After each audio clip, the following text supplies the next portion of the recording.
बिस्मिल्लाहिर्रहमानिर्रहीम। कितने लोग बाकी कहाँ गए? नेट का इशू हो रहा है इसका मतलब। इसका इसका ऑडियो ऑफ करो जरा।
बिस्मिल्लाहिर्रहमानिर्रहीम। स्टूडेंट, मेरी आवाज आ रही है आप लोगों को?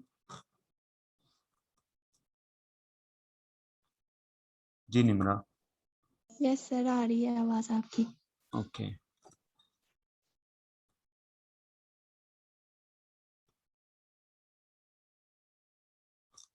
अच्छा जी, कल मैंने लेजर बनाने की एक्सरसाइज आपको सिखाई है। किस तरह जर्नल से लेजर में पोस्टिंग करते हैं, कैसे उसकी बैलेंसिंग करते हैं। किसी को इशू आया हो तो वो डिस्कस कर सकते हैं।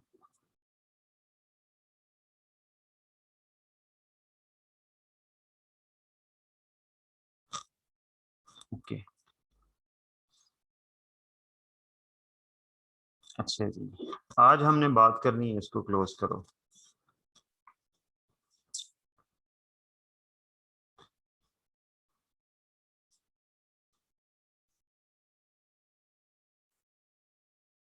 इसकी कैलिब्रेशन।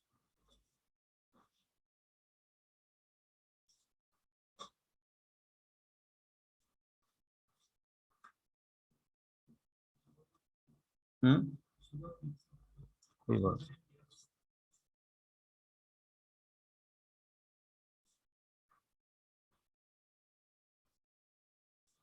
जी हैंड रेज किया हुआ है जी इसने, पूछो क्या बात।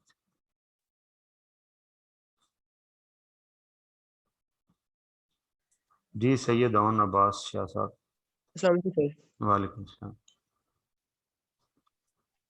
सर जब हम जर्नल में या फिर लेजर में कोई चीज लिखते हैं, कोई हेड लिखते हैं, तो उसकी टाइप लिखेंगे या फिर उसका डायरेक्ट नाम लिखते हैं? जैसे वैन लिख के उसके बाद फिर नरेशन में उसकी एक्सप्लेनेशन करने के उसने वैन खरीदी है।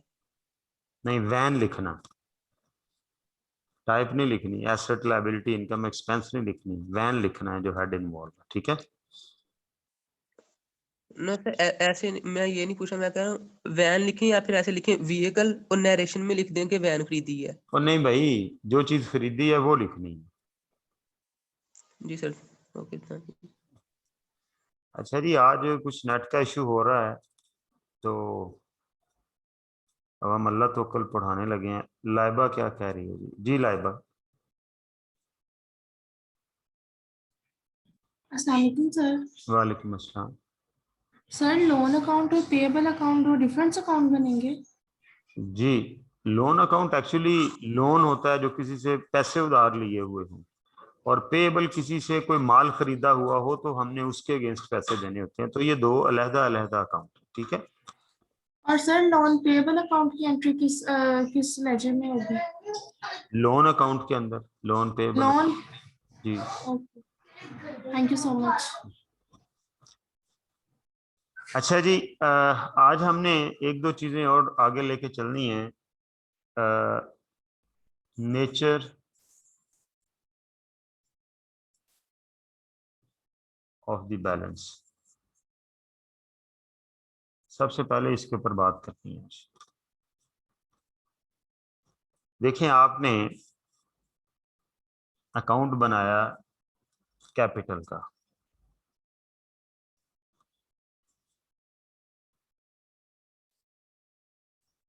ओके। ये बना जी capital account. Date, particulars, general folio rupees, date, particulars, general folio और रुपीस। ठीक है जी। ओके। हमने इसके अंदर एक एंट्री पोस्ट की, एक ही एंट्री थी कैपिटल में हुई हुई, उसकी हमने यहाँ पर डेट लिखी, यहाँ पर हमने लिखा बाय कैश, यहाँ पर हमने लिखा 30,000 था शायद, 30,000, और फिर हमने इसकी बैलेंसिंग कर दी। ठीक है। बैलेंसिंग जब की तो ये साइड बड़ी थी, जाहिर है उस साइड पर तो फिगर ही कोई नहीं, यही फिगर इधर लिखी, और ये बैलेंस कितना आ गया यहाँ? 30,000 ये आ गया। इसको हमने क्या लिख दिया? To closing balance. ये बैलेंस मैंने यहाँ इसका निकाल। ठीक है। इसके बाद हम करो।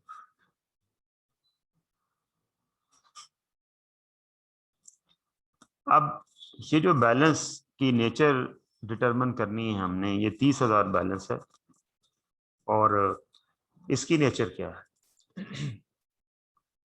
दरअसल ये लिखा तो डेबिट साइड पर हुआ है, ये डेबिट साइड है ना, ये वाले यहां से लेके यहां तक, ये बैलेंस डेबिट साइड के कॉलम में आ रहा है, ऐसे ही है। लेकिन ये नुमाइंदगी किस साइड की कर रहा है, ये excess of credit side over the debit side. 30,000 क्या है, excess of credit side over the debit side है, कि क्रेडिट साइड डेबिट साइड से कितनी बड़ी है, ये बेसिकली इसको शो कर रहा है। यानी अगर हम आपस में मैच करें एंट्रीज को, तो जो डेबिट एंट्री है वो क्रेडिट एंट्री को आपस में कैंसिल कर देती है, और उसके बाद जो बैलेंस बचता है वो हम आगे लेके चलते हैं फाइनेंशियल स्टेटमेंट के अंदर। अब इधर क्रेडिट एंट्री एक ही थी, इधर डेबिट एंट्री कोई नहीं थी, लिहाजा कैंसिल करने को कुछ था ही नहीं आपस में मैच करने को, तो यही वाला बैलेंस यहां आ गया 30,000। अब इस बैलेंस की नेचर क्या है, ये बेसिकली नुमाइंदा है क्रेडिट साइड का, तो हम जब इसे बोलेंगे हम कहेंगे कैपिटल अकाउंट का क्रेडिट बैलेंस है। कौन सा बैलेंस है ये, क्रेडिट बैलेंस है। बैलेंसिंग प्रोसेस की वजह से ये डेबिट साइड पर लिखा हुआ है, लेकिन जब इसकी नेचर क्या है, इसकी नेचर बैलेंस वाइज इसकी नेचर क्रेडिट नेचर है, ठीक है कि जी क्रेडिट नेचर है। इसी तरह एक और अगर हम एंट्री देखते हैं, ये देखें,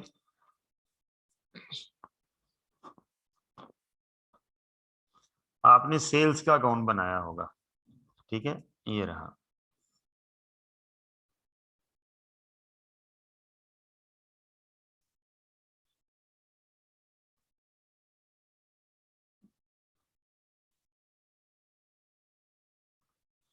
ये क्या जी, डेबिट, ये पर्टिकुलर्स, ये जनरल फॉल्यू, ये रुपीस, ये फिर डेट, ये भी डेट, ये पर्टिकुलर्स, जनरल फॉल्यू और रुपीस, ठीक है। इसकी ये वाली जो साइड है, ये साइड ये क्रेडिट है, और इसकी ये साइड जो है ये क्या है, डेबिट है। ये हम सीख चुके हैं, ओके। अब ये बनाने की जरूरत नहीं, आपको समझाने के लिए कह रहा हूं। ये कौन सा अकाउंट है जी, ये सेल्स अकाउंट, ठीक है। इसमें मेरा ख्याल 2 या 3 ट्रांजैक्शन हुई है, ठीक है। एक ट्रांजैक्शन हुई थी यदि हमने गुड्स सेल की थी 12,000 की कैश के ऊपर, तो यहाँ डेट लिख के यहाँ लिखना था हमने बाय कैश 12,000, और फिर हमने फिर सेल की थी बाय रिसीवेबल, वो कितनी थी 9,000, बस जी। ये 2 एंट्रीज ही सेल लेजर में थी। ये किसका लेजर है, सेल्स का लेजर है। अब मैं जब इसकी बैलेंसिंग करता हूं, ये देखिए, इसकी जब मैं बैलेंसिंग करूंगा तो बड़ी साइड कौन सी है, यही साइड बड़ी है ना, 21,000, 21,000, और इधर बैलेंस कितना आ गया 21,000, ठीक है। यहाँ डेट लिखेंगे, यहाँ 2 लिख के, अच्छा जी। अब मुझे ये बताएं कि ये जो बैलेंस आया 21,000, इसकी नेचर क्या है, इसकी नेचर, हैंड रेज करें, शाबाश, बताएं इसकी नेचर क्या है। जब मैं पूछता हूँ बैलेंस की नेचर क्या है, तो मैं ये पूछ रहा होता हूँ कि ये डेबिट बैलेंस है या क्रेडिट बैलेंस है। हैंड रेज करें सब लोग, शाबाश।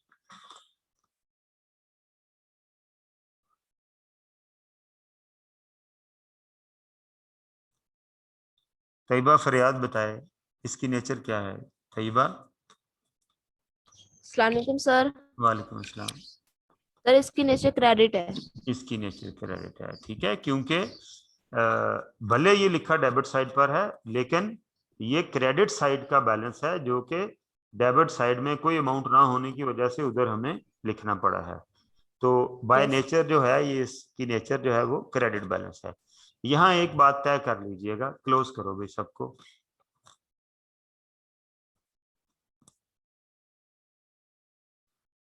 अच्छा, ये किसका अकाउंट था, ये जरा देखिएगा, ये अकाउंट था कैपिटल का, और ये किसका अकाउंट है, सेल्स का। ठीक है, कैपिटल अकाउंट जो है ये एक लायबिलिटी अकाउंट है, ऐसे ही है, लायबिलिटी अकाउंट है, आपको समझाने के लिए लिखा है मैंने। और सेल अकाउंट जो है ये एक इनकम अकाउंट है। तो एक बात याद रखिएगा कि जो लायबिलिटी और इनकम्स के अकाउंट होते हैं उनके बैलेंसेस मोस्टली क्रेडिट होते हैं, उनके बैलेंस मोस्टली क्या होंगे, क्रेडिट होंगे, जबकि एसेट और एक्सपेंसेस के बैलेंस मोस्टली डेबिट होते हैं। जो डेबिट बैलेंस होगा उसकी बैलेंसिंग इस साइड पर होगी, इस जगह पे, उसकी ये वाली साइड बड़ी होगी। जब डेबिट साइड बड़ी है, क्रेडिट साइड छोटी है, तो बैलेंस क्रेडिट साइड पर लिखना पड़ेगा, लेकिन बाय नेचर वो डेबिट बैलेंस होगा। ठीक है जी। तो मैंने आपको क्या बताया कि लायबिलिटीज और इनकम के बैलेंसेस नॉर्मली क्रेडिट होते हैं, एसेट और एक्सपेंसेस के बैलेंसेस नॉर्मली डेबिट होते हैं। मैं नॉर्मली क्यों कह रहा हूं, मोस्टली क्यों कह रहा हूं, इसलिए कि कभी ये कोई थंब रूल नहीं है, कभी कभार ये इसके उलट भी हो सकता है, but most of the time income credit balance रखती हैं और लायबिलिटीज क्रेडिट बैलेंस रखती हैं। ठीक है, एक बात और समझनी है, वो कौन सी, ये मैं ग्रीन पेन से यहाँ पर हाईलाइट करने लगा हूं इस चीज को। ये देखिएगा, यहां जब मैंने ये बैलेंस 30,000 का निकाला है कैपिटल अकाउंट में, तो यहां पर मैंने क्या लिखा, टू क्लोजिंग बैलेंस। ये क्लोजिंग बैलेंस को मैं सर्कल कर रहा हूं, टू क्लोजिंग बैलेंस। जब मैं किसी इनकम अकाउंट को बैलेंस कर रहा हूंगा तो मैंने यहां पर क्लोजिंग बैलेंस नहीं लिखना, मैंने यहां पर CI लिखना है। क्या लिखना है, कंप्रीहेंसिव इनकम। क्या लिखूंगा जी मैं, कंप्रीहेंसिव इनकम हमने लिखना है। ठीक है जी। तो लेकिन जब मैं किसी, सर ये क्या बात हुई, बात ये हुई कि जो एसेट और लायबिलिटीज हैं उनके बैलेंसेस चाहिए होते हैं हमें स्टेटमेंट ऑफ फाइनेंशियल पोजीशन में लिखने के लिए। बैलेंसेस से मुराद ये है कि नेट क्या उस दिन हमारे पास है, एसेट है तो कितने का है, लायबिलिटी है तो कितनी है। लिहाजा जो लेजर एसेट या लायबिलिटी का होगा उसके साथ हमने क्लोजिंग बैलेंस लिखना है, चाहे वो टू क्लोजिंग बैलेंस लिखा जाए चाहे वो बाय क्लोजिंग बैलेंस लिखा जाए। कुछ उधर भी तो जाएंगे ना, कुछ डेबिट बैलेंसेस होंगे, कुछ क्रेडिट बैलेंसेस होंगे। ठीक है, लेकिन जो इनकम और एक्सपेंसेस के बैलेंसेस हैं उनके साथ हमने क्लोजिंग बैलेंस नहीं लिखना, इनके साथ हमने कंप्रीहेंसिव इनकम लिखना है। इनके साथ हमने क्या लिखना है, कॉम्प्रीहेंसिव इनकम लिखना है। सर ये कॉम्प्रीहेंसिव इनकम क्यों लिखना है, इसलिए लिखना है कि इनकम और एक्सपेंसेस ने, आपको याद है मैंने छोटी सी इनकम स्टेटमेंट बना के बताई है आपको, और छोटी सी एक स्टेटमेंट ऑफ फाइनेंशियल पोजीशन भी बना के बताई है। तो स्टेटमेंट ऑफ फाइनेंशियल पोजीशन में क्या आ रहा था, बैलेंसेस आ रहे थे एसेट और लायबिलिटीज के, और कंप्रीहेंसिव इनकम के अंदर क्या आ रहा होगा, कंप्रीहेंसिव इनकम के अंदर इनकम और एक्सपेंसेस आ रहे होंगे। तो वो उनके बैलेंस नहीं होते, दरअसल टोटल होते हैं। जैसे ये जो 21,000 है ये किसको रिप्रेजेंट कर रहा है कि भाई हमारी इस साल के अंदर या इस महीने के अंदर टोटल सेल जो है वो 21,000 की है। ठीक है, तो जो इनकम और एक्सपेंसेस के अकाउंट हैं, चूंकि उन्होंने इनकम स्टेटमेंट में जाना है, कॉम्प्रीहेंसिव इनकम में जाना है जिसे हम कहते हैं, तो लिहाजा उनके साथ इधर बैलेंस आएगा तो टू कॉम्प्रीहेंसिव इनकम, इधर बैलेंस आएगा जो कि एक्सपेंसेस के बैलेंस होंगे, तो उनके साथ क्या लिखेंगे, बाय कॉम्प्रीहेंसिव इनकम। ठीक है, और एसेट और लायबिलिटीज के साथ हमने टू क्लोजिंग बैलेंस या बाय क्लोजिंग बैलेंस हमने लिखना है। ठीक है, एक और इधर से लेजर ले लेते हैं, लाइक परचेजेस का लेजर बनाते हैं। ऊपर चलें, ये देखिए हम परचेजेस का अगर लेजर बनाते हैं, ये आपका परचेज लेजर है जो आपने क्वेश्चन किया हुआ है। ये देखिए, ये कॉलम्स आ गए।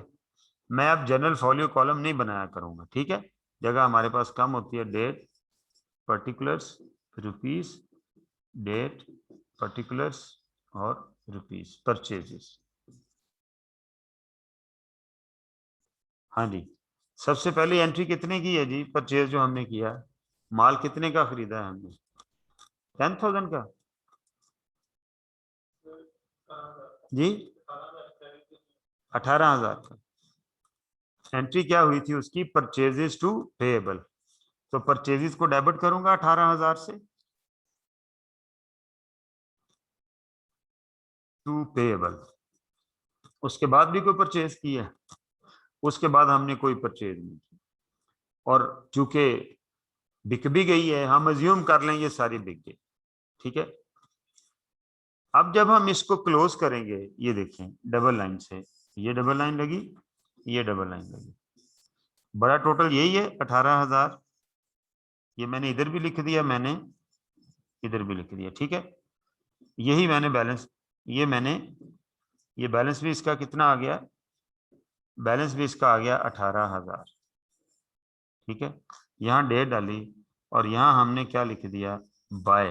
अब बोले इसके साथ क्या लिखना है? ये एक्सपेंस हो गया, चूंकि बिक गई हैं, लिहाजा इनके साथ कंप्रीहेंसिव इनकम लिखेंगे। इनके साथ हम क्या लिखेंगे? कंप्रीहेंसिव इनकम लिखेंगे। और ये कौन सा बैलेंस है? ये डेबिट बैलेंस है जी। क्वेश्चन पूछ रहा है जी कुछ।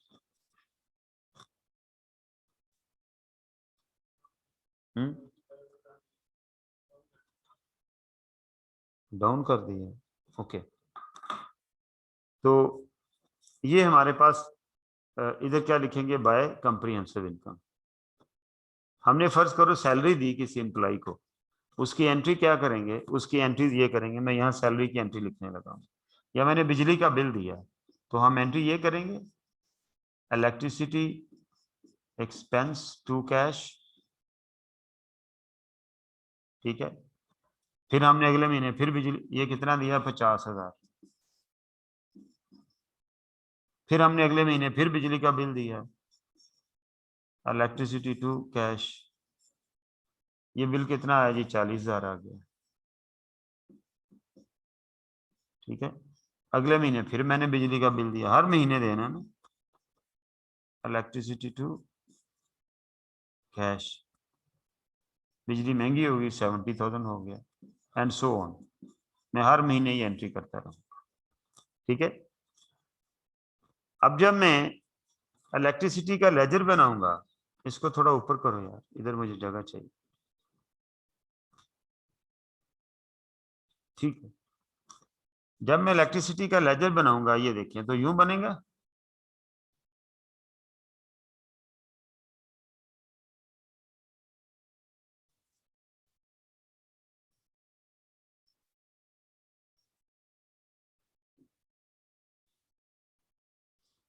अच्छा जी। ये किसका अकाउंट है? Electricity expense account, date, particulars, journal folio rupees, date, particulars, journal folio और रुपीस। अब मैं ये तीनों एंट्रीज पोस्ट करूंगा। जैसे ये 3 एंट्रीज करनी है, 10 एंट्रीज हों, 12 एंट्रीज हों, 50 एंट्रीज हों, 100 एंट्रीज हों, ऐसे ही पोस्ट करनी है। इलेक्ट्रिसिटी अकाउंट डेबिट हो रहा है जी, तो ये डेबिट साइड है। यहाँ हमने डेट लिखी, फिर हमने लिखा 50,000 है जी, 50,000, ये आ गया जी 50,000। यहाँ पर हमने लिखा टू कैश, फिर 40,000 का बिल दिया, फिर हमने लिखा टू कैश, फिर 70,000 का बिल दिया to cash, and so on, ऐसे ही होता रहेगा। इलेक्ट्रिसिटी एक एक्सपेंस अकाउंट है ये, ठीक है। ये देखें, इसका टाइटल है इलेक्ट्रिसिटी डेबिट हो रही तीनों एंट्रीज में। क्यों जी, ये बात समझ आ रही है?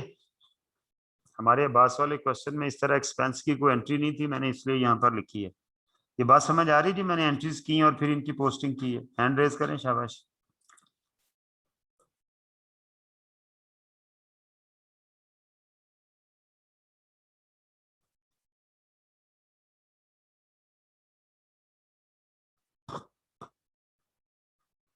जी एहसन इकबाल, बताओ, समझ आ रही है भाई?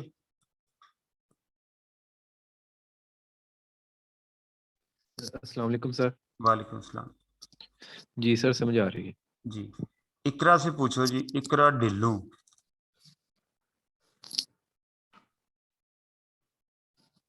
ये है उसके नीचे, ये देखो जी इकरा। अस्सलामुअलैकुम सर। वालेकुम अस्सलाम। जी सर समझ आ रही है। ओके क्लोज करो जी। अच्छा जी ये देखिए, अब मैंने इस लेजर को बैलेंस करना है, ठीक है। मैं इसकी बैलेंसिंग करने लगा हूं, ये देखिएगा। डबल लाइन से दोनों साइड्स को क्लोज किया, स्टेप नंबर 1, ठीक है। बड़ा टोटल दोनों साइडों पे लिखना है। बड़ा टोटल क्या है? 70, यही साइड है, उधर तो है ही कुछ नहीं। तो कितना हो गया जी? 1,60,000। ये बड़ा टोटल आ गया। यही टोटल मैंने इधर लिख लिया, 1,60,000। यही बैलेंस मैंने इधर लिख दिया, 1,60,000, यही बैलेंस आ गया। यहाँ क्लोजिंग डेट डाली। अब यहाँ पर मैंने क्या लिखना है? बाय। कोई बताएगा जी इधर क्या लिखूं? मैंने दो बातें लिखने के लिए कही। एक मैंने कहा या कंप्रीहेंसिव इनकम लिखना है या क्लोजिंग बैलेंस लिखना है, ठीक है जी। तो आपने मुझे ये बताना है कि लाइबा नदीम बताए इधर क्या लिखना है हमने। जी लाइबा।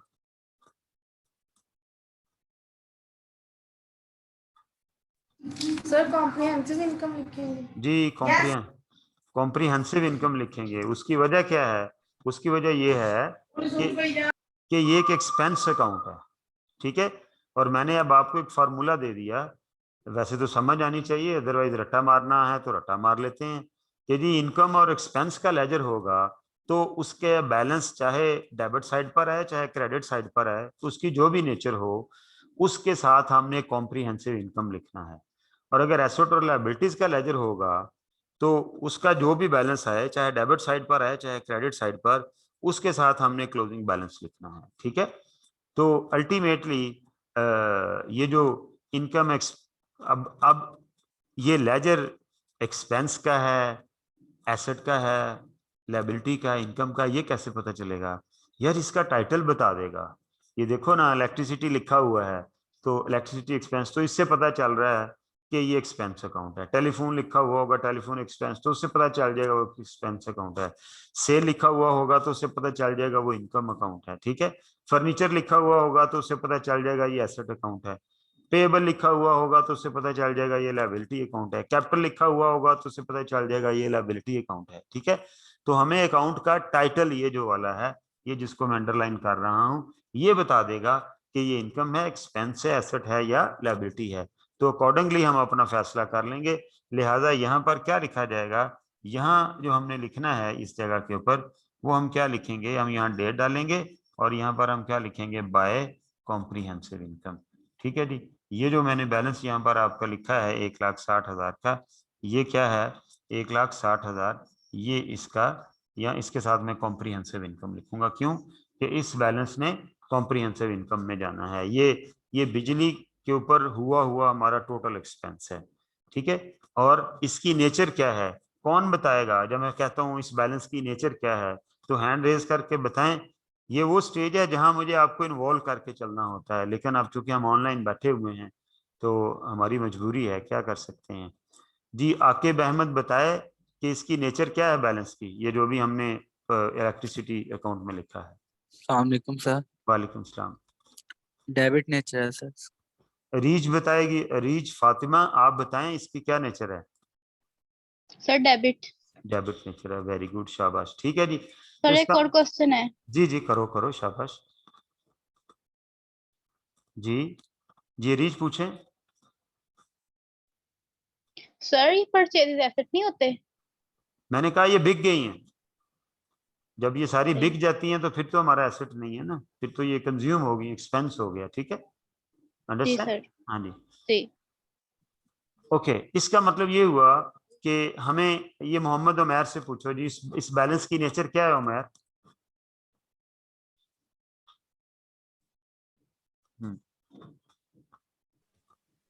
उमैर इस अस्सलाम वालेकुम सर। वालेकुम सलाम, इसकी नेचर क्या है भाई? सर इसकी नेचर इसकी नेचर डेबिट है जी, ठीक है। तो इसका मतलब ये हुआ, अब हमने ये भी सीख लिया कि बैलेंस की नेचर का क्या मतलब है, किस बैलेंस के साथ क्लोजिंग बैलेंस लिखना है, किस बैलेंस के साथ कॉम्प्रिहेंसिव लिखना है। अब हैविंग लर्न दिस, अब मैं एक काम और करने लगा हूँ। चलें जी ऊपर चलें, जरा शीट चाहिए, नई शीट चाहिए।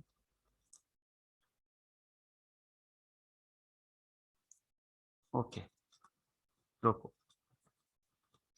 अच्छा जी, अब आपने देखा कि हमने जो क्वेश्चन किया है, ये कोई सवाल पूछना चाह रही निम्रा? जी निम्रा। सर आपने कहा कि जब परचेजेस बिक जाए तो एक्सपेंस होगी, तो वो इनकम नहीं होंगी? वो सेल इनकम होती है। जब एक्चुअली ये बात थोड़ी लेटर स्टेज के ऊपर क्लियर होनी है, लेकिन निम्रा ने चूंकि पूछ लिया है तो अब इसे क्लियर करना जरूरी है। जब सेल होती है ना, तो उस वक्त दरअसल दो इवेंट हो रहे होते हैं। एक, आप किसी को चीज देकर पैसे ले रहे होते हैं जिसे हम सेल कहते हैं, और एक आपका एसेट जो है, जो आपके स्टोर में गोदाम में पड़ी हुई चीज है, वो कंज्यूम हो रही होती है, तो वो एक्सपेंस बन रही होती है।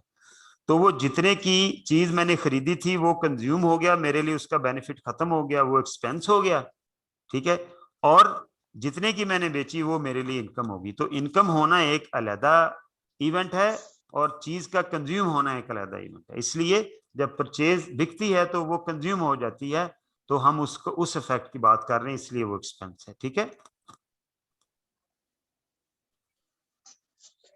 ठीक। ओके क्लोज करो जी।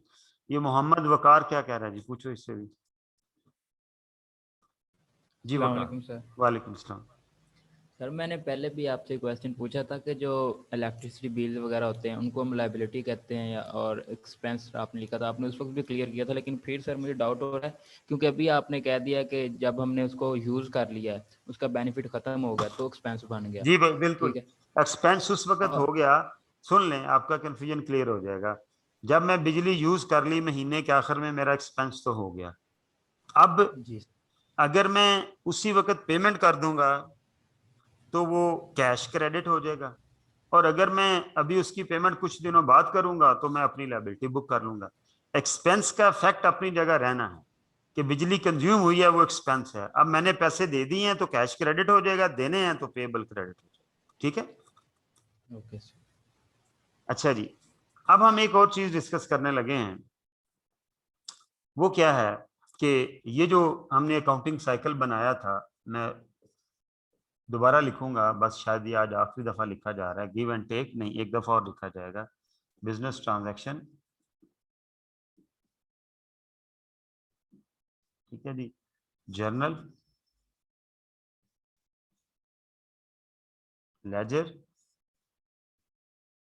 ट्रायल बैलेंस और स्टेटमेंट ऑफ फाइनेंशियल पोजीशन और स्टेटमेंट ऑफ कॉम्प्रिहेंसिव इनकम।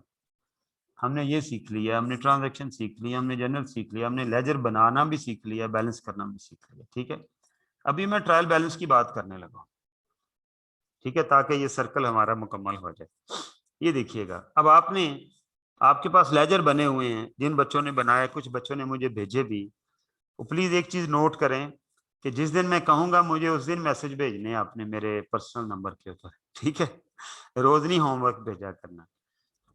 वो कभी कोई ऐसी सेंसिटिव चीज होती जो मैं पर्सनली ऑब्जर्व करना चाहता हूं, तो इसलिए फिर आपको मैं कह देता हूं।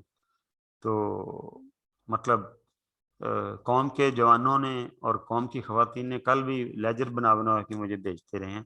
तो जब मैं जिस दिन कहूंगा ना उस दिन मुझे भेजना है, अदरवाइज आपने अपना होमवर्क करना है, ठीक है जी। ओके, अब आपने जो लेजर बनाए हैं, जो जिनमें से कुछ लोगों ने मुझे भी भेजे हैं, उनमें आपने देखा होगा, अब जब मैं नेचर ऑफ द बैलेंस भी क्लियर कर चुका हूं, तो उनमें आपने देखा होगा कि कुछ बैलेंस डेबिट हैं, कुछ बैलेंस क्रेडिट है। ऐसा है ना जी। तो अगर मैं इन सब बैलेंसेस को किसी एक जगह पे लिखना चाहूं, मैं इन सब बैलेंसेस को किसी एक जगह पे लिखना चाहूं, लाइक मैं कहता हूं जी, तो इसका मतलब है मुझे दो तरह के कॉलम बनाने पड़ेंगे। कुछ बैलेंस डेबिट हैं रुपीज में और कुछ बैलेंस क्रेडिट हैं रुपीज में, ठीक है। यानी किसी हेड ऑफ अकाउंट का बैलेंस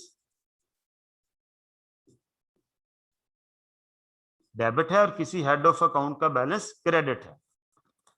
किसी हेड ऑफ अकाउंट का बैलेंस डेबिट है और किसी हेड ऑफ अकाउंट का बैलेंस क्रेडिट है, ठीक है।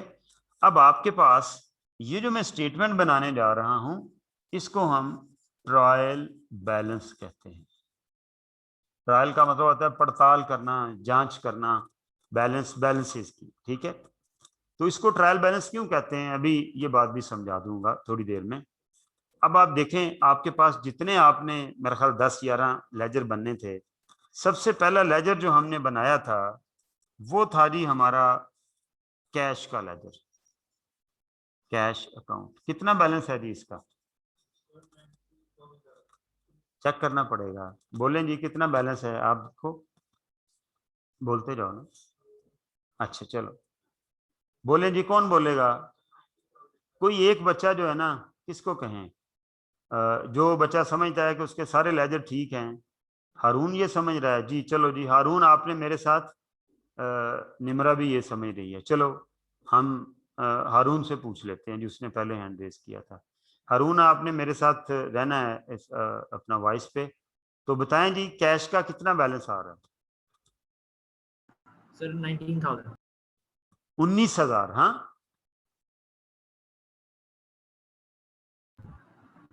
आप अपना माइक ऑन रखें ना हारून। 19,000? जी जी जी सर 19,000।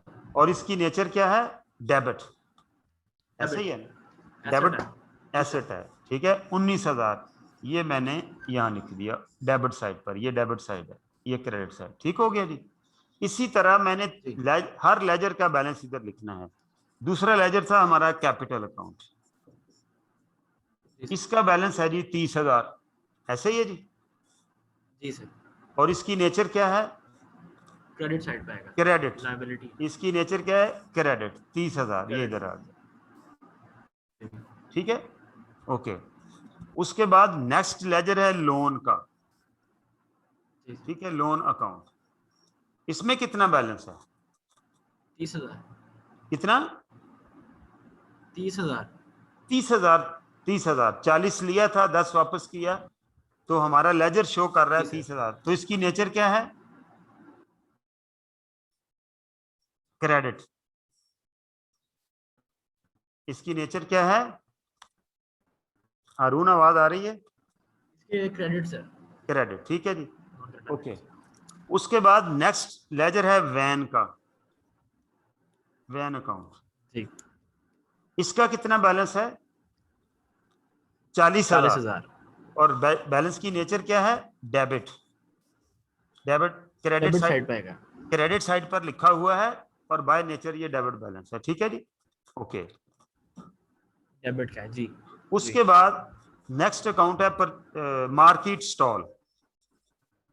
मैंने तरतीब ज़हन में दोहरा रहा हूं, अगर मुझे याद रह जाए तो। इसका बैलेंस कितना है? 5,000। 5,000। कौन सा है ये बैलेंस? डेबिट साइड पे आएगा, डेबिट बैलेंस, ठीक है। आपने मुझे बैलेंस की नेचर बतानी है, साइड नहीं बतानी, ठीक है, ओके। जी सर, जी सर। मतलब मैं अकाउंटेंट हूं, मुझे पता है डेबिट बैलेंस का क्या मतलब है, ओके। उसके बाद नेक्स्ट जो बैलेंस है हमारा, वो है जी परचेजेस का। इसका कितना बैलेंस है जी? 18,000। 18,000। और ये कौन सा बैलेंस है? डेबिट नेचर है, डेबिट बैलेंस, ठीक है। उसके बाद पेएबल का अकाउंट है, पेएबल अकाउंट। कितना बैलेंस है? 2,000। 2,000? जी सर। 2,000, ओके। नेचर क्या है? Credit balance. क्रेडिट बैलेंस है, ठीक है जी, ओके। उसके बाद सेल्स का अकाउंट है, हाँ जी। 21,000। 21,000। क्या नेचर है जी इसकी? सर क्रेडिट नेचर है। Credit nature, okay. Credit balance है जी ये, ठीक है जी।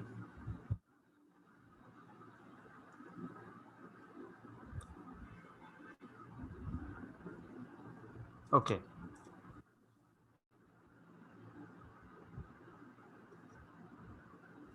अच्छा जी, उसके बाद अकाउंट है रिसीवेबल का। जी सर।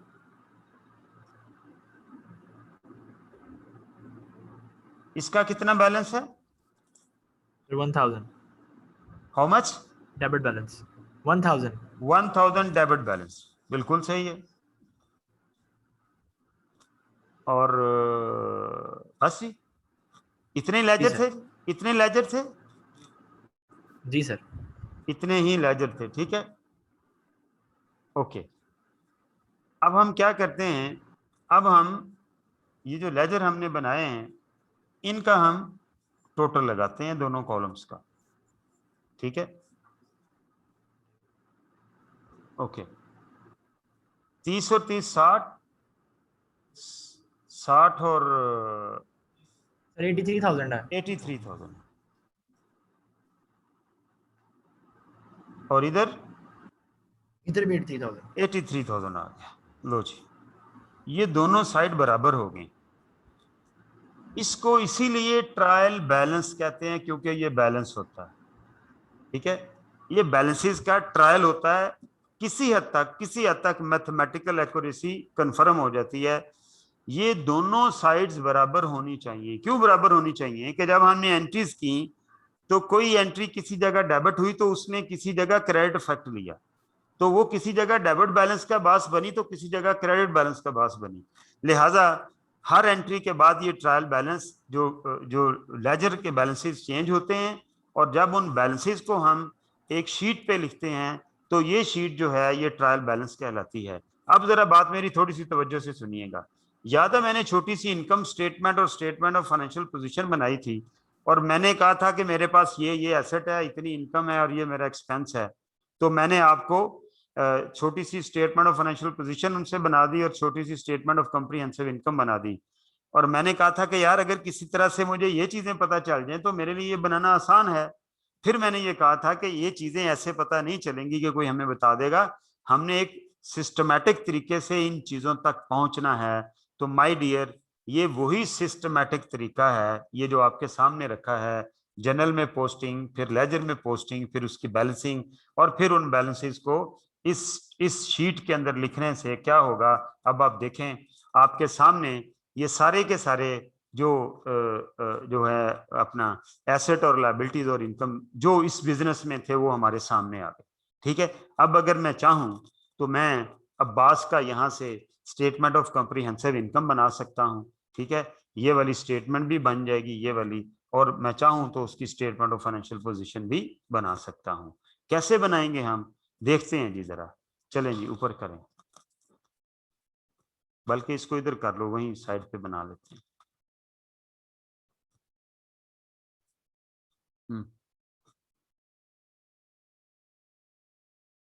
बस जी यहाँ रुको और कर दो। चलो ठीक, ठीक है जी, ये मैं रेज कर देता हूँ, रेज कर देता हूँ, नॉट रेज कर देता हूँ।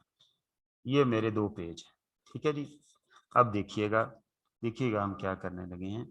मैं सबसे पहले टाइटल लिखना है मिस्टर अब्बास, तो उसका बिजनेस नेम नहीं पता तो उसका नाम लिख देते हैं, एक्चुअली ये उसके बिजनेस का अकाउंट है। यहाँ पे लिखेंगे स्टेटमेंट ऑफ कॉम्प्रिहेंसिव इनकम, ये मैं एब्रीवेट कर दिया, for the year ended, for the Y/A का मतलब ईयर एंडेड, जो भी मेरा साल होगा वो मैं यहाँ लिखूंगा। ठीक है, अब इस पूरे ट्रायल बैलेंस के अंदर मेरे पास सिर्फ 2 ही चीजें हैं जो कि इनकम और एक्सपेंसेस में आनी है। एक परचेजेज हैं, ये रही, और एक सेल है। मेरे पास और कोई खर्चे नहीं है क्योंकि डाटा बड़ा शॉर्ट सा लिया था हमने। तो सेल कितनी होगी जी हमारे पास, ये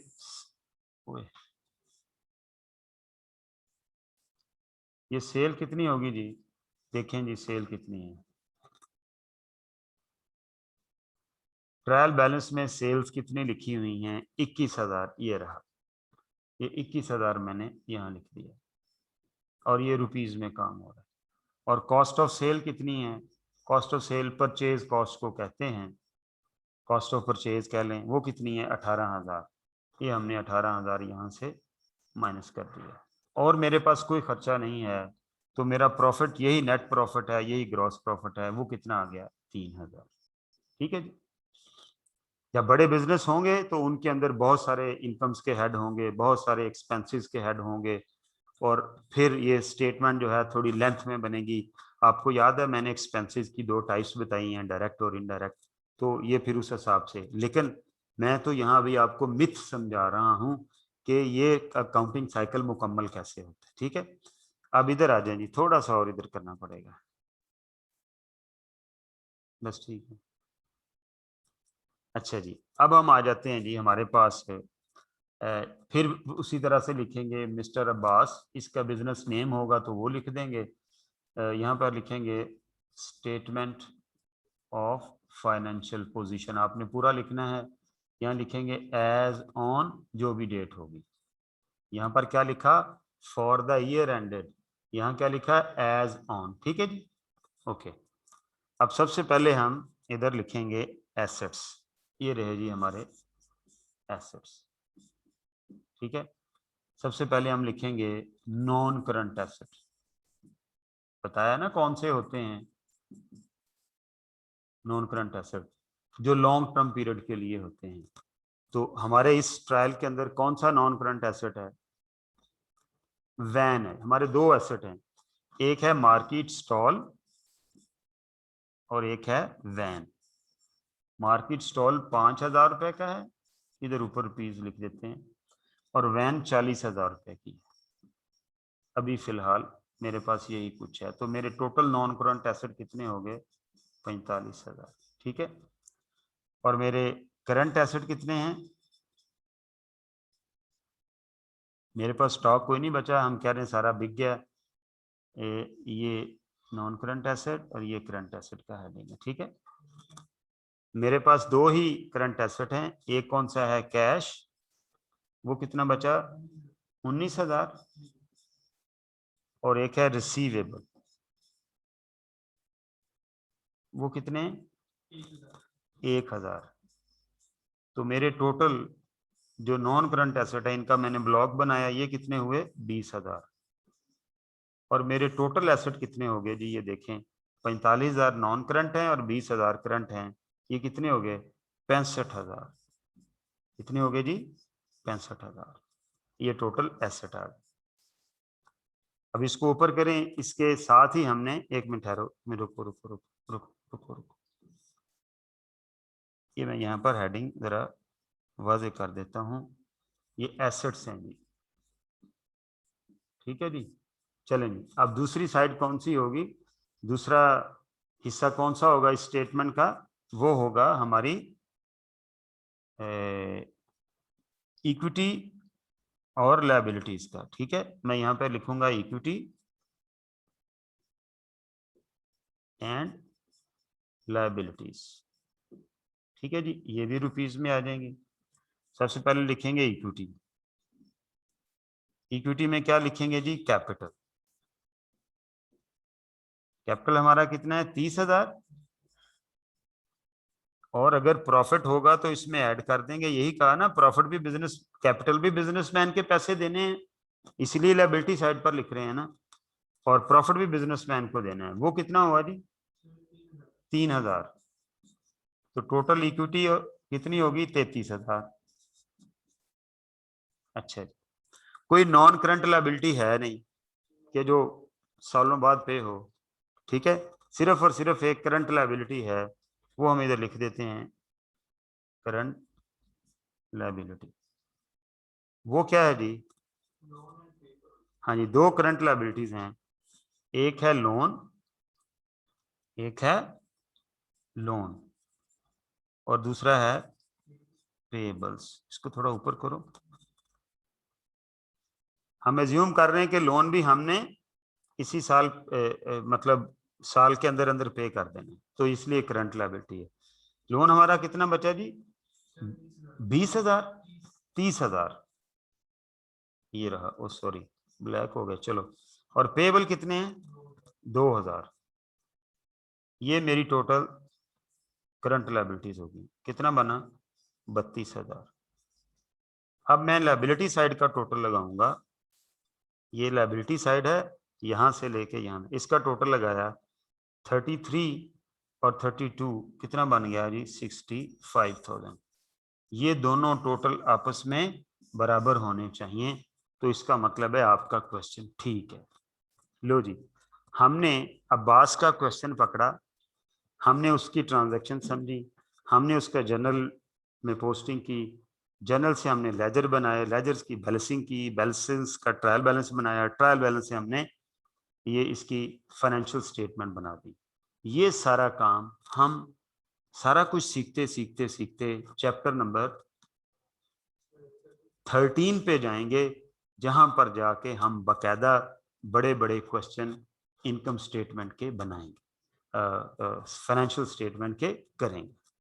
क्यों जी, प्रोसेस समझ आ गया आप लोगों को?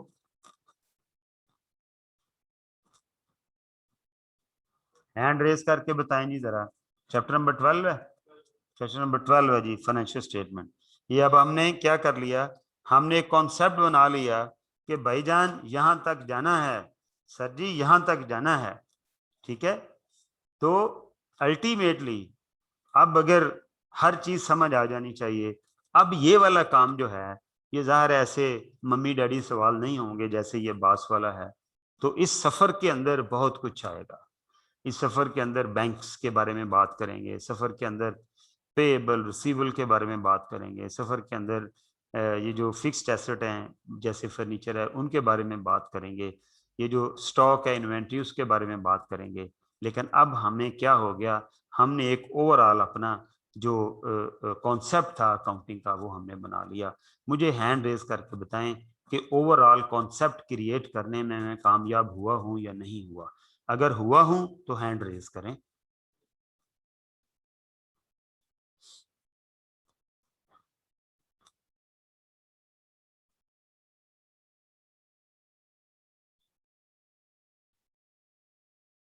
इसका क्या मतलब है ये जो हार्ट साथ बना देते हैं? नहीं, क्या ये मुझे क्या कहना चाह रहे हैं? ओहो, मैं पूछ रहा हूँ मुझे ये क्या कहना चाह रहे हैं। लाइक मैं यार थोड़ा सा नालायक आदमी उस मामले में, मुझे भी समझाएं, कहीं मैं भी यूज कर लूंगा। तो ये लो, अब इसने गायब कर दिया। ये जैसे ये बिलाल है, इसने हैंड भी रेज किया हुआ और हैंड भी काला है और साथ अपना हार्ट बना दिया। इसका क्या मतलब है बिलाल? सर इसका मतलब है काफी अच्छी समझ आएगी। अच्छा, इसका मतलब काफी अच्छी समझ आ गई। फिर तो यार फिर तो बहुत सारे हार्ट्स आने चाहिए थे, लेकिन ये तो 2-3 ही हैं। सर उनको नहीं आई होगी। उनको नहीं आई? नहीं, ये देखो ये देखो ये देखो ये देखो, ऐसी कोई बात नहीं।